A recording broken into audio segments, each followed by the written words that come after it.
Civil service ప్రిపరేషన్లో కీలకమైనటువంటి పాత్ర పోషించేది ఆప్షనల్. మొత్తం 2025 మార్క్స్లో 500 మార్క్స్ ఆప్షనల్కే ఉన్నాయి. అంటే ఆల్మోస్ట్ 25% మార్క్స్ ఆప్షనల్కే ఉన్నాయి. మరి అటువంటి సక్సెస్ డిసైడింగ్ ఫ్యాక్టర్ అయినటువంటి ఆప్షనల్ ఏది తీసుకోవాలి? అంటే కొన్ని పాపులర్ సబ్జెక్టులు ఉన్నాయి. ఎక్కువ మంది political science, public administration, history, geography, తర్వాత తెలుగు లిటరేచర్ ఇటువంటి సబ్జెక్టులు తీసుకుంటుంటారు. సో మరి ఈ పాపులర్ ఆప్షన్స్లో ఎక్కువ మంది అభ్యర్థులు సెలెక్ట్ చేసేటటువంటి ఆప్షన్స్లో ఒకటైనటువంటి జాగ్రఫీ గురించి మనకి వివరించడానికి, ఎందుకు ఆప్షన్లు తీసుకోవాలనే అంశాన్ని వివరించడానికి డాక్టర్ శ్రీహరి కాకర్ల ఉన్నారు మనతోటి. సో శ్రీహరి గారితో అడిగి అసలు ఈ ఆప్షన్లు ఎందుకు తీసుకోవాలి, ఎలా చదవాలి, దీనివల్ల అడ్వాంటేజెస్ ఏంటి, డిసడ్వాంటేజెస్ ఏంటి, ఇలాంటి విషయాలన్నీ తెలుసుకుందాం. So hello doctor Srihari Kakarla. And ఈ జాగ్రఫీ ఆప్షనల్ ఎందుకు తీసుకోవాలి ఫస్ట్ అసలు civil service aspirant? Sir, geography optional తీసుకోవడంలో ఎందుకు తీసుకుంటున్నారన్న దాంట్లో అత్యంత ముఖ్యమైన ఫ్యాక్టర్ జిఎస్లో ఎక్కువ స్కోర్ చేయడానికి సార్. ఒకవేళ 10-20 మార్కులు మిగతా ఆప్షనల్తో పోలిస్తే 10-20 మార్కులు ఆప్షనల్లో తక్కువ వచ్చినప్పటికీ, అంటే వేరే సబ్జెక్టులో 300 వచ్చే చోట జాగ్రఫీ వలన 280 మార్కులే వచ్చినా జిఎస్లో ఉన్నటువంటి 4 పేపర్స్లో కూడా ఎక్కువ మార్కులు కవర్ చేసుకోవడానికి అవకాశం ఉంటుంది సార్. పేపర్ 1లో మనకు డైరెక్ట్గా జాగ్రఫీ పోర్షన్ మెన్షన్ చేశారు, అక్కడ దాదాపుగా 120 మార్కులు. పేపర్ 2లో ఇంటర్నేషనల్ రిలేషన్స్లో దాదాపుగా ఒక 30 మార్కులు. పేపర్ 3లో disaster management, environment and ecology, agriculture, దీనిలో ఒక 50 మార్కులు. అండ్ ఎథిక్స్లో, ఎన్విరాన్మెంటల్ ఎథిక్స్లో కూడా ఒక 20-30 మార్కులు. సో ఇదంతా మనము కూడితే దాదాపుగా ఒక 250 కంటే ఎక్కువ మార్కులు జిఎస్లో స్కోర్ చేసుకోవడానికి అవకాశం ఉంటుంది. అండ్ ఆప్షనల్లో కూడా ఒక 280 మార్కులు సగటు అభ్యర్థి సాధించవచ్చు. సో ఇలా ఎక్కువ మార్కులు వస్తాయి కాబట్టి జాగ్రఫీని ఎక్కువ మంది ఇప్పటికి కూడా ప్రిఫర్ చేసే ఆప్షనల్గా కొనసాగుతుంది సార్. ఇప్పుడు గత 5-6 ఇయర్స్ నుంచి చూస్తే జనరల్ ఎస్ఏలో ఫిలాసాఫికల్ టాపిక్స్ వస్తుంది. జాగ్రఫీ ఓరియంటేషన్లో కూడా ఎస్ఎస్ ఏమన్నా మనం రాయగలుగుతాం? ఎస్ సార్, జాగ్రఫీలో మనకు జియోగ్రఫికల్ థాట్ ఉంటుంది sir. Geography is the mother of all sciences అని కూడా మనం చెప్తూ ఉంటాం. ఏ ఫిలాసఫీ అయినా, ఏ థాట్ అయినా మన యొక్క జియోగ్రఫికల్ ప్రాసెసెస్ని బేస్ చేసుకునే ఉంటాయి. ఒక జియోగ్రఫర్ అంటారు, భూమధ్య రేఖ పరిసర ప్రాంతం లేదా ఉష్ణమండల ప్రాంతంలో, ట్రాపికల్ రీజియన్లో ఉన్న వాళ్ళందరూ సోమరిపోతులు అనే ఒక బ్లంట్ స్టేట్మెంట్ ఇస్తాడు.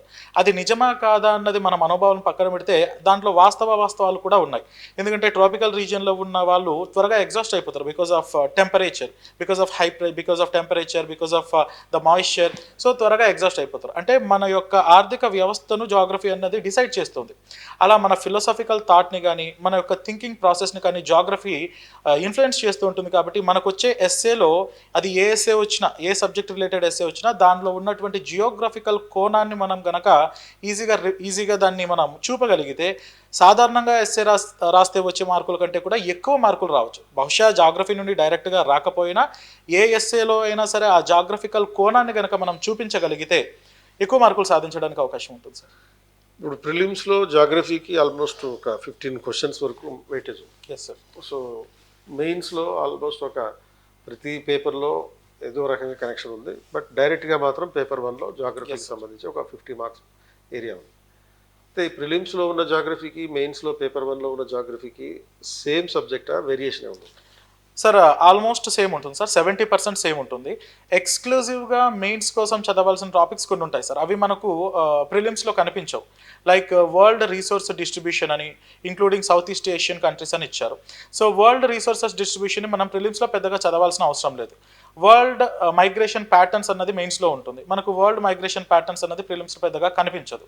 సో హ్యూమన్ జియోగ్రఫీ అన్న ఏరియాకి వచ్చినప్పుడు అది ఓన్లీ ఎక్స్క్లూజివ్గా మెయిన్స్కి ఎక్కువగా చదవాల్సినటువంటి ఆవశ్యకత ఉంటుంది. సో ప్రిలిమ్స్లో ఉన్నటువంటి సబ్జెక్టు మెయిన్స్లో ఉంటుంది, అండ్ మెయిన్స్లో ఉన్నటువంటి కొంత సబ్జెక్టు ప్రిలిమ్స్లో మనకు కనిపించదు. అండ్ ప్రిలిమ్స్ విషయానికి వస్తే, మార్కుల విషయానికి వస్తే సార్, ఎప్పుడైతే ఈ ఇండియన్ ఫారెస్ట్ సర్వీస్కి కూడా ఈ సివిల్స్ ప్రిలిమ్స్ అన్నదే క్వాలిఫైయింగ్గా పెట్టడం వలన దానికి అప్లై చేసే అభ్యర్థులు కూడా, ఫారెస్ట్ సర్వీస్కి అప్లై చేసే అభ్యర్థులు కూడా ఈ ఎగ్జామ్ రాస్తున్నారు కనుక ఇందులో ఇకాలజీ, ఎన్విరాన్మెంట్ అన్న పోర్షన్కి ఎక్కువ ప్రియారిటీ ఇవ్వడం జరిగింది. సో గతంలో 15 వరకు వచ్చే జియోగ్రఫీ క్వశ్చన్స్ ఇప్పుడు ఎన్విరాన్మెంట్, ఇకాలజీ కూడా కలుపుకుంటే దాదాపుగా ఒక 30 క్వశ్చన్స్ జియోగ్రఫీ అండ్ ఎన్విరాన్మెంట్ ఇకాలజీలోంచి వస్తాయి. ఈ ఎన్విరాన్మెంట్ అండ్ ఇకాలజీ అనేది మనం ఆప్షనల్లో ఎన్విరాన్మెంటల్ జియోగ్రఫీలో చదివేస్తాం. సో అభ్యర్థికి తెలియకుండానే ప్రిలిమ్స్లో కూడా దాదాపుగా 60 మార్కులు, సో మనకు వచ్చే ఈ 100 మార్కుల్లో, అంటే 200 మార్క్స్లో 100 క్వశ్చన్స్ 200 మార్క్స్లో దాదాపుగా 30 క్వశ్చన్స్ అంటే 60 మార్కులు జియోగ్రఫీ అండ్ ఎకాలజీ ఎన్విరాన్మెంట్ నుండి రావడానికి అవకాశం ఉంటుంది. సో అభ్యర్థి చాలా ఈజీగా సునాయాసంగా మిగతా 2-3 సబ్జెక్టు పట్టుకున్న సునాయాసంగా ప్రిలిమ్స్ క్లియర్ చేయడంలో కూడా ఈ జియోగ్రఫీ ఆప్షనల్ అన్నది దోహదపడుతుంది సార్. తర్వాత ఇప్పుడు జాగ్రఫీలో మ్యాప్ పాయింటింగ్ అనేది చాలా కీ ఫ్యాక్టర్. గతంలో అయితే ఒక 60 మార్కులు గ్యారెంటీగా మెయిన్స్లో వచ్చేవి. అవును సార్. ఇప్పుడు కూడా అదే ట్రెండ్ ఉందా క్వశ్చన్ ప్యాటర్న్? Yes sir. మనకు పేపర్ 2లో మనకు ఇందాక పేపర్ 2లో మనకు first question and 5th question compulsory questions ఉంటాయి సార్. ఈ ఫస్ట్ క్వశ్చన్లో పేపర్ 2లో సెక్షన్ ఏలో ఉన్నటువంటి ఫస్ట్ క్వశ్చన్లో 50 మార్క్స్ వెయిటేజ్ ఉంటుంది. దాంట్లో 10 ఇస్తారు. అది ఒక ప్లేస్ కావచ్చు, ఒక రీసోర్స్ కావచ్చు. సరే ఇటీవల ఏదో పోలవరం ప్రాజెక్ట్ అన్నది న్యూస్లో ఉందనుకోండి, ఆ పోలవరం ప్రాజెక్ట్ అన్నది అక్కడ మెన్షన్ చేస్తారు. సో ఆ పోలవరం ప్రాజెక్ట్ వాళ్ళని ఇండియా మ్యాప్ ఇస్తారు. ఒకవేళ ఇవ్వకపోయినా మనం ఇండియా మ్యాప్ని నీట్గా డ్రా చేయొచ్చు. సో పోలవరం ప్రాజెక్టుని మనం ఎక్కడ అంటే ఎగ్జాక్ట్గా లాటిట్యూడినల్ లాంగిట్యూడినల్ లొకేషన్ కాకపోయినా దాదాపుగా కొంచెం ఆ ప్రాంతాన్ని గుర్తించి పోలవరం ప్రాజెక్ట్ అని పెట్టి ఆ పోలవరం ప్రాజెక్టు గురించి ఒక 30 పదాల్లో ఆన్సర్ రాయమని అడుగుతారు. అలాంటి 10 ప్లేసెస్ ఇస్తారన్నమాట. అది ప్లేస్ కావచ్చు, రీసోర్స్ కావచ్చు, ఒక మౌంటైన్ కావచ్చు, ఒక రివర్ కావచ్చు. ఆ ట్రెండ్ ఇప్పటికీ కొనసాగుతుంది సార్. ఇన్ఫ్యాక్ట్ అదే జాగ్రఫీలో ట్రెండ్ సార్. అది లేకపోతే Geography all about studying about the spaces and time. So కాబట్టి ఆ ట్రెండ్ ఖచ్చితంగా ఇప్పటికి కూడా కొనసాగుతుంది సార్. అంటే ఇప్పుడు గతంలో ఏం చేసేవారు అంటే ఒక మ్యాప్ పేపర్ ఇచ్చేవారు, ఇప్పుడు మనమే సొంతంగా మ్యాప్ డ్రా చేయాలి. ఎస్, అంతే వేరియేషన్. మ్యాప్ ఇస్తున్నారు సార్, ఇప్పటికి కూడా మ్యాప్ ఇస్తున్నారు. అంటే కొన్ని సందర్భం ఇప్పుడు మ్యాప్ ఇచ్చిన క్వశ్చన్స్కి డైరెక్ట్గా మనం రాస్తాం సార్. అంటే మ్యాప్ ఇవ్వలేదు కదా, వేరే క్వశ్చన్కి మ్యాప్ అవసరం లేదు అని అనుకోవడానికి లేదు, అప్పుడు మనం రాయాల్సి ఉంటుంది. అది థిమాటిక్ మ్యాప్ అంటే ఒక పర్టికులర్ స్పేస్ గురించి కానీ, ఒక పర్టికులర్ స్టేట్ గురించి కానీ. సో నేషనల్ పార్క్స్ అన్నప్పుడు నేషనల్ పార్క్స్ గురించి, వైల్డ్ లైఫ్ కన్జర్వేషన్ గురించి ఒక క్వశ్చన్ వచ్చింది అనుకోండి. సో మనకు ఖచ్చితంగా మ్యాప్ని వేసి అట్లీస్ట్ కొన్ని నేషనల్ పార్కులు వాటిని మనం డిపిక్ట్ చేయాల్సి ఉంటుంది. సో జియోగ్రఫీ అంటేనే స్థలాల గురించి చదవడం కాబట్టి ఆ స్థలాన్ని నువ్వు గుర్తించగలుగుతున్నావా లేదా అని మనం చూపించగలిగితే నార్మల్గా రాసేదానికంటే కూడా ఇక్కడ ఎక్కువ మార్కులు రావడానికి అవకాశం ఉంటుంది సార్. అదే that is actually what is the difference between general studies Geography answer writing and optional Geography optional answer writing sir. So అంటే ఇప్పుడు మనకి జాగ్రఫీ చదవడం వల్ల వేరే సబ్జెక్టులకి యూజ్ అవుతుంది. They say that history is decided by the geography, culture is decided by the geography, ఇటువంటి అంశాలంటే. So జాగ్రఫీలో grounding ఉండడం వల్ల, మంచి గ్రౌండింగ్ ఉండడం వల్ల కల్చర్ పర్స్పెక్టివ్లో కానీ, హిస్టరీ పర్స్పెక్టివ్లో కానీ, ఎకానమీ పర్స్పెక్టివ్లో కానీ ఆన్సర్స్ బాగా రాయడానికి అవకాశం ఉంటుంది. Yes sir. సో ఎలా దీన్ని ఇంటిగ్రేట్ చేసుకోవడం, మనం ఆన్సర్స్లో ఇట్లా ఈ జాగ్రఫికల్ పర్స్పెక్ట్ని చూపించవచ్చా కల్చర్లో ఆన్సర్ చేసేటప్పుడు? ఖచ్చితంగా చూపించవచ్చు సార్, చూపించాలి కూడా. మనకేంటంటే ఇప్పుడు మనకు షోడశ మహాజనపదాస్ హిస్టరీ తీసుకున్నాం అనుకోండి సార్. ఈ షోడశ మహాజనపదాస్ ఉన్నాయి. ఈ 16 జనపదాస్లో ఎందుకు మగధ మాత్రమే సక్సెస్ అయింది అంటే మిగతా ఈ జనపదాలకు లేనటువంటి ఆ భౌగోళిక విశిష్టత మగధ సామ్రాజ్యానికి ఉంది. సో పుష్కలంగా ఉన్నటువంటి నీరు, పుష్కలంగా మంచి సారవంతమైనటువంటి ఒండ్రు నేలలు అండ్ చుట్టూ నదుల వల్ల ఉన్నటువంటి శత్రు దుర్భేద్యమైనటువంటి ఆ కోటలు, ఇవన్నీ కూడా దానికి కలిసి వచ్చే అంశాలు. ఐరన్ రిసోర్సెస్ దొరకడం, ఆ తర్వాత మగధకు బాగా పోటీనిచ్చినటువంటి అవంతి కింగ్డమ్లో కూడా ఐరన్ రిసోర్సెస్ ఎక్కువగా ఉండడం వలన ఇవి రెండే చివరి వరకు పోరాడి చివరికి మగధ అన్నది ఉనికిని సాధించింది. ఇది దానికి ఉన్నటువంటి భౌగోళిక విశిష్టత. ఈ మిడిల్ ఈస్ట్ పైన యునైటెడ్ స్టేట్స్ ఆఫ్ అమెరికా కానీ, నాటో కానీ, వీళ్ళందరికీ ఎందుకు మిడిల్ ఈస్ట్ పైన ఎక్కువగా ఫోకస్ ఉంటుంది? అక్కడ ఉన్నటువంటి క్రూడ్ ఆయిల్ రిసోర్సెస్ పైన. సో ఎప్పుడైతే వనరులు ఎక్కువగా ఉంటాయో ఆ వనరులు ఉండడం అన్నది ఆ యొక్క ఆర్థిక వ్యవస్థను ఆటోమేటిక్గా, ఆర్థిక వ్యవస్థనే కాదు ఆ యొక్క సామ్రాజ్యాన్ని, ఆ యొక్క హిస్టరీని, కల్చర్ని, ఈకానమీ అన్నింటినీ కూడా ప్రభావితం చేస్తూ ఉంటుంది. సో ఇది ఎకానమీ కంటెక్స్ట్లో వచ్చినా, హిస్టరీ కంటెక్స్ట్లో వచ్చినా ముందుగా మనం చేయాల్సినది దాని యొక్క భౌగోళిక కోణాన్ని చెప్పి ఆ తర్వాత వాటి యొక్క చారిత్రక విశిష్టత కావచ్చు, ఆర్థిక విశిష్టత కావచ్చు, రాజకీయ విశిష్టత కావచ్చు, ఇవన్నీ కూడా ముందుగా మనం భౌగోళిక అంశాలను చర్చించిన తర్వాత అవి చర్చించడం వలన ఒక పూర్తి ఆన్సర్ ఇచ్చినట్లుగా భావన కలుగుతుంది ఎగ్జామినర్కి. లేదంటే ఎక్కడో ట్రంకేట్ అయిన ఫీలింగ్ వస్తూ ఉంటుంది. అది జియోగ్రఫీతో సాధ్యమవుతుంది సార్. సో మీరు ఇంటర్నేషనల్ రిలేషన్స్ కూడా జాగ్రఫీ ఉపయోగపడుతుంది. ఎస్. ఇప్పుడు ఫర్ ఎగ్జాంపుల్ మనం ఒక ఫస్ట్ వరల్డ్ వార్ కానీ, సెకండ్ వరల్డ్ వార్ కానీ ఇటువంటివి చూసినప్పుడు వీటికి పేర్లేమో వరల్డ్ వార్లు, బట్ యాక్చువల్గా అవి ఎక్కువగా 90% కన్ఫైన్ అయింది యూరోప్కి. ఎస్. సో దీనికి జాగ్రఫీకి మనం జాగ్రఫికల్ పర్స్పెక్టివ్లో అర్థం చేసుకోవాలి. ఎస్ సార్, అర్థం చేసుకో. అదే సార్, మనకు ఏంటంటే ఈ when France sneezes Europe catches the cold అని ఏదో ఒక సామెత ఎక్కడో చదివినట్టు. సో ఈ మెచ్యూరిటీ ఏదైతే ఈ పొలిటికల్ సిస్టమ్ కానీ ఈ పొలిటికల్ సిస్టమ్ ఏదైతే మనకు డెవలప్ అయినది ఎక్కువగా ఈ వెస్ట్ మినిస్టర్ నుండి డెవలప్ అయి మన ఆ థాట్లో ఉన్నామో, ఈ పార్లమెంటరీ సిస్టమ్ కానీ పొలిటికల్ ఇప్పుడు ఉన్నటువంటి ఈ డెమోక్రాటిక్ సిస్టమ్ ఇదంతా కూడా కోర్స్ మనకు అంతకుముందు ఉన్న రిపబ్లిక్ సిస్టమ్స్ ఇవన్నీ ఉన్నప్పటికీ కూడా ఎక్కువగా యూరోపియన్ కంటెక్స్ట్ నుండే మనకు ఇవన్నీ కూడా డీసెంట్రలైజ్ అయ్యాయి. మన పాపులేషన్ గ్రోత్ కూడా ఇప్పుడు మనకు డెమోగ్రఫిక్ ట్రాన్సిషన్ థియరీ అని ఒకటి చదువుతాం, అది జనాభా పరివర్తన సిద్ధాంతం అని ఒకటి చదువుతాం. ఈ జనాభా పరివర్తన సిద్ధాంతంలో 4 దశలు చర్చిస్తారు థామ్సన్ అండ్ నాటిస్టిన్ అనే ఇద్దరు స్కాలర్స్. ఆ పరివర్తన అన్నది యూరప్ని బేస్ చేసుకునే ఉంటుంది. అండ్ ఈ కేవలం జనాభా పరివర్తనే కాదు, పారిశ్రామిక విప్లవం కూడా యూరప్ని బేస్ చేసుకునే చదువుతాం.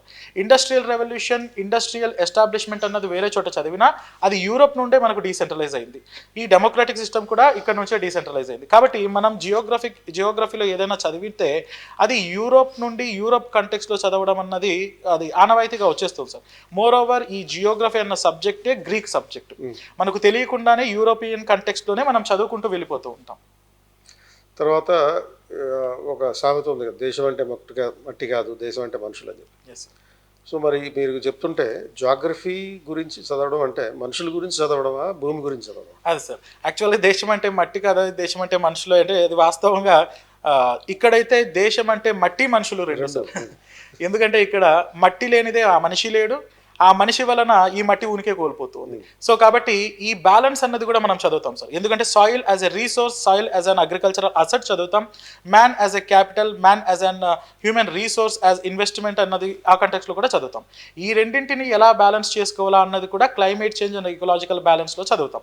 సో మానవుడి గురించి సపరేట్గా చదివి, మట్టి గురించి సపరేట్గా చదివి, మానవుడు మట్టి రెండింటి మధ్య బ్యాలెన్స్ని కూడా ఖచ్చితంగా జియోగ్రఫీలో చదువుతాం సార్. సో ఇప్పుడు ప్రిలిమ్స్లో ఎవ్రీ ఇయర్ ఆల్మోస్ట్ న్యూస్లో ఉన్న దేశాలకు సంబంధించిన మ్యాప్ గురించి అడుగుతున్నారు. Yes sir. అంటే ఆ మ్యాప్ మనం ఊహించుకొని ఆ క్వశ్చన్లో ఆన్సర్ పెట్టాలి. Yes sir. సపోజ్ ఈసారి ఎలాంటి క్వశ్చన్ వచ్చే అవకాశం? సార్ మనకు గతంలో తాలిబాన్ రిసర్జెన్స్ తర్వాత ఆఫ్ఘనిస్తాన్ బార్డరింగ్ కంట్రీస్ పైన క్వశ్చన్స్ ఇచ్చారు. క్యాస్పియన్ సీ రిలేటెడ్ పైన ఎప్పుడు క్వశ్చన్స్ ఇస్తూ ఉంటారు. సో ఎందుకు అలా ఇస్తారంటే సార్ మనకు ఆప్షనల్ కూడా అది చూస్తాం. ఎందుకంటే ప్రత్యేకంగా ఒక సెషన్ తీసుకొని ప్లేసెస్ ఇన్ న్యూస్ అని చెప్పి వాటికి మ్యాప్స్ కూడా మనం వేపిస్తూ ఉంటాం. ఏదైనా ఒక అంతర్జాతీయ విశిష్టత లేనప్పుడు అలాంటివి సాధారణంగా అడగడానికి అవకాశం ఉండదు సార్. ఈసారి ఒకవేళ ప్రిలిమినరీ ఎగ్జామినేషన్, త్వరలో జరగబోయే ప్రిలిమినరీ ఎగ్జామినేషన్స్ పైన క్వశ్చన్స్ మనకు యుక్రెయిన్ బార్డరింగ్ కంట్రీస్ పైన క్వశ్చన్స్ అడగడానికి అవకాశం ఉంటుంది. అదేవిధంగా మనకు ఈ సూయజ్ కెనాల్ రిలేటెడ్ వాటిపైన కూడా క్వశ్చన్స్ అడగడానికి అవకాశం ఉంటుంది. అండ్ పర్షియన్ గల్ఫ్ పైన కూడా ఇటీవల క్వశ్చన్స్ రావడానికి అవకాశం ఉంటుంది. ఎందుకంటే చాలా బీభత్సమైనటువంటి తుఫాను ఈ మధ్య దుబాయ్లో మనం చూసాం. ఒక ఎడారి కంట్రీలో అంత క్లౌడ్ బస్ట్ రావడం అన్నది చాలా రేర్. ఇది క్లైమేట్ చేంజ్కి అట్రిబ్యూట్ చేస్తాం. సో దుబాయ్ చుట్టూ ఉన్నటువంటి ఆ పర్షియన్ గల్ఫ్ కంట్రీస్ పైన క్వశ్చన్స్ రావడానికి అవకాశం ఉంటుంది. అండ్ ఇలాంటి విషయాలు ఇవి ప్రస్తుతానికి ఉన్నటువంటి సిగ్నిఫికెంట్ ప్లేసెస్ అనమాట. వీటికి సంబంధించినటువంటి బార్డర్ కంట్రీస్ పైన అభ్యర్థి చాలా ఈజీగా రీసోర్స్ కూడా మన గూగుల్ మ్యాప్లో కూడా ఈజీగా దొరికిపోతుంటాయి. అలాంటివి ఒక 4-5 ప్లేసెస్ తీసుకుని వాటికి చుట్టూ ఉన్నటువంటి ప్లేసెస్ ఏదో ఒక గుడ్డి గుర్తు రూపంలో అప్పుడప్పుడు సాధారణంగా మనం నిమోనిక్స్ చెప్పడానికి నేను చాలా వ్యతిరేకం సార్ ఆప్షనల్. కానీ కొన్ని సందర్భాల్లో ఈ నిమోనిక్స్ కూడా వర్కౌట్ అవుతూ ఉంటాయి. క్లాక్ వైజ్ డైరెక్షన్ ఒక కంట్రీ తీసుకున్నప్పుడు ఆ కంట్రీకి చుట్టూ ఉన్నటువంటి దేశాలు క్లాక్ వైజ్ డైరెక్షన్లో వాటి యొక్క పేర్లు, వాటి యొక్క ఆల్ఫాబెటికల్ ఆర్డర్లో మనం గుర్తుపెట్టుకుంటే ఈజీగా ఎగ్జామ్లో రిస్క్ లేకుండా మనం చేయొచ్చు సార్. అలా మనం వర్కౌట్ అవుతుంది. తర్వాత ఈ సివిల్ సర్వీసెస్లో ఆప్షనల్ జాగ్రఫీ ఆప్షనల్ సెలెక్షన్స్ ఏమైనా తగ్గుతున్నట్టు ఏమైనా అనిపిస్తుందండి సార్? వాస్తవంగా జాగ్రఫీలో ప్రాపర్గా అంటే అభ్యర్థి అర్థం చేసుకోవడంలో కొంచెం ఇబ్బందికి లోనవ్వడం వలన 2-3 సార్లు జియోగ్రఫీలో రాసి కాస్త మంచి మార్కులే వచ్చినప్పటికి కూడా ఇంకొక ఆప్షనల్ చూద్దాం అన్న ధోరణిలోకి వెళ్ళడానికి జాగ్రఫీని కేవలం ఒక లిటరల్ సబ్జెక్టుగానే అభ్యర్థి పరిగణించడం ఒక కారణం సార్. జాగ్రఫీని మనం ఎలా చదవాలంటే మొన్న కూడా జాగ్రఫీ ఆప్షనల్లో ఒక క్వశ్చన్ ఇచ్చారు సార్, డీప్ ఎకాలజీ అని ఇచ్చారు. అసలు ఆ డీప్ ఎకాలజీ అన్నది చాలా మందికి తెలియదు. డీప్ ఎకాలజీ అంటే ఇప్పుడు చెట్లను కాపాడడం మన కర్తవ్యం, అది ఫండమెంటల్ డ్యూటీస్లో ఉంది, డైరెక్ట్ ప్రిన్సిపల్స్లో కూడా ఉంది. చెట్లను కాపాడడం అన్నది కేవలం రాజ్యాంగంలో చెప్పినందుకు కాపాడుతున్నావా, లేదా చెట్టు కూడా నాలాంటి ఒక జీవి అని కాపాడుతున్నావా అంటే చెట్టు కూడా నీలాంటి జీవి కాబట్టి కాపాడాలి, ఎలాంటి సెల్ఫిష్నెస్ లేకుండా. అది డీప్ ఎకాలజీ. జాగ్రఫీని డీప్ జియోగ్రఫీ లాగా చదవగలిగితే ఆ జాగ్రఫికల్ ఫిలాసఫీని అర్థం చేసుకోగలిగితే అత్యంత సులువుగా స్కోర్ చేసుకునే సబ్జెక్ట్ సార్ ఇది. ఈ చిన్న సబ్టిల్ డిఫరెన్స్ని మిస్ అయిపోయి 2-3 సార్లు జాగ్రఫీ రాసిన అభ్యర్థులు కూడా ఇంకొక ఆప్షనల్ చూద్దాం, ఎందుకు ఇంత కష్టపడ్డాం అన్న భావనలోకి వెళ్తూ ఉన్నారు. సో అభ్యర్థులకు ఉన్నటువంటి ఆ ఒక్క ఏదైతే ఆ విశిష్టత, ఈ ప్రాభవం కోల్పోతుందో అదంతా తిరిగి పునర్నిర్మించడం కోసమే ఈ జాగ్రఫీ ఆప్షనల్ తీసుకొని నేను దానికి పూనుకున్నాను. సో అప్పుడు అభ్యర్థి కష్టపడకుండా వాళ్ళు సుఖపెట్టడానికి మీరేం చేస్తారు? సార్ ప్రతి ఒక్క అంశం అంటే, ఎందుకంటే నేనే కష్టపడాలి సార్. నేను కష్టపడి అంతా రెడీ టు ఈట్ ఫార్మాట్. ఇంతకుముందు అరటిపండు ఒలిచి నోట్లో పెట్టడం, ఇప్పుడు కనీసం అరటిపండు ఒలిచి నోట్లో పెట్టడం కూడా కాదు సార్, నేనే జ్యూస్ చేసి స్పూన్తో పట్టిస్తాను. ప్రతి ఒక్క అంశం కూడా నీట్గా నేను ఒక పీడిఎఫ్ ఫార్మాట్ తయారు చేసి దానికి ఒక హ్యాండ్అవుట్ లాగా తయారు చేసి, ఇదిగో దీంట్లో నుండి వచ్చే క్వశ్చన్స్ ఇవి, ఈ క్వశ్చన్స్ తప్ప ఇందులో నుంచి వేరే క్వశ్చన్ రావడానికి అవకాశం లేదు అన్న రూట్ లెవెల్ వరకు సబ్జెక్ట్ని అభ్యర్థికి అందించి, ప్రతిరోజు మనం చెప్పిన టాపిక్ పైన క్వశ్చన్ పెట్టి, ఆ టాపిక్ పైన గతంలో వచ్చినటువంటి క్వశ్చన్స్ని అనలైజ్ చేసి, చాలా ఎక్కువ శ్రమపడి శ్రద్ధ పెట్టి అభ్యర్థికి ఇండివిజువల్ అటెన్షన్ ఇచ్చి, ఈ జియోగ్రఫీ అంటే ఇంకా నాకు 500 మార్కులు భరోసా, ఆప్షనల్ ప్లస్ జిఎస్ కలిపితే 500 మార్కులు నా జోబులో ఉన్నాయి అని అభ్యర్థి చాలా కాన్ఫిడెంట్గా ఉండే వరకు ఉండేటట్లుగా ఏ ప్రయత్నం కావాలో అవన్నీ కూడా చేయడానికి నేను చాలా సిద్ధంగా ఉన్నాను సార్. ఇప్పుడు అంటే ఆన్సర్ రైటింగ్ ఒకటి ఇంపార్టెంట్. Yes sir. ఎన్ని క్వశ్చన్స్ మినిమం రాస్తే, ప్రాక్టీస్ చేస్తే జాగ్రఫీలో రీజనబుల్గా 60% మార్కులు తెచ్చుకోవచ్చు? సార్ కొన్ని కోర్ సబ్జెక్ట్స్ ఉన్నాయి sir, core topics, physical geography, oceanography, climatology, ఇలాంటి వాటిలో క్వశ్చన్స్ రిపీటెడ్గా వస్తున్నాయి సార్. కాబట్టి అభ్యర్థి దానికి ఆన్సర్ రాయగలుగుతాడే కానీ బెస్ట్ ఆన్సర్ రాయగలుగుతాడా అన్నది కొంచెం డౌట్. కాబట్టి బెస్ట్ ఆన్సర్ రాయడానికి కావాల్సినటువంటి ప్రాక్టీస్ చేయాలి సార్. అండ్ మిగతా అంశాలు అనుకోండి, కరెంట్ ఇష్యూస్ అనుకోండి, అది ఎవరు రాసినా అరకొరగానే రాస్తారు, వాటిలో పెద్ద ప్రాబ్లం లేదు. మనం రాయగలిగిన క్వశ్చన్స్ అయినా మనం బలంగా రాయగలగాలి అంటే అట్లీస్ట్ ఒక్కో యూనిట్ నుండి ఒక 20 నుండి 25 క్వశ్చన్స్ ప్రాక్టీస్ చేయగలిగితే అవే రావచ్చు కూడా. ఆ ఆన్సర్ని అదే విధంగా మనం ఫైనల్ ఎగ్జామ్లో కూడా ప్రజెంట్ చేయొచ్చు కూడా సార్. సో ఇది కాబట్టి మీరు 60% జాగ్రఫీలో మార్కులు తెచ్చుకోగలుగుతారు ఈ సార్ చెప్పిన మీ గైడెన్స్ అన్ని ఫాలో అయితే. సో June 30th నుంచి July 7th వరకు ఆప్షనల్ సింపోజియం ఫెస్టివల్ నిర్వహిస్తున్నాం. ప్రతిరోజు 10 to 11:30 ఈ ప్రోగ్రాం ఉంటుంది. ఈ ప్రోగ్రాంలో భాగంగా Telugu literature, political science, public administration, geography, అలాగే మ్యాథమెటిక్స్, సోషియాలజీ ఇలాంటి పాపులర్ సబ్జెక్టులన్నిటికీ సంబంధించి ఒక అవగాహన కార్యక్రమం. ఇది అందరికీ ఎంట్రీ ఫ్రీ. మీరు దీనికి అటెండ్ అవ్వాలంటే క్రింద డిస్క్రిప్షన్లో ఉన్న లింక్ని క్లిక్ చేసి రిజిస్టర్ చేసుకుని అటెండ్ అవ్వచ్చు వరుసగా 7 రోజుల పాటు. ఈ మొత్తం ఆప్షనల్స్కి సంబంధించినటువంటి అవగాహన కార్యక్రమం అయిపోయిన తర్వాత 7th July రోజున మార్నింగ్ 10 నుంచి 1 వరకు face to face with faculty, అంటే ఈ 7 రోజుల పాటు మీకు ఆప్షనల్స్ గురించి అవగాహన కలిగించినటువంటి అందరు ఫ్యాకల్టీ మీ దగ్గర కూర్చొని మీకు పర్సనల్గా ఎటువంటి డౌట్లు ఉన్నా ఆ డౌట్స్ క్లారిఫై చేస్తారు. ఈ ఆప్షనల్ సెలెక్షన్ డైలమాస్ ఏమన్నా ఉంటే ఆ డైలమాస్ని క్లారిఫై చేస్తారు.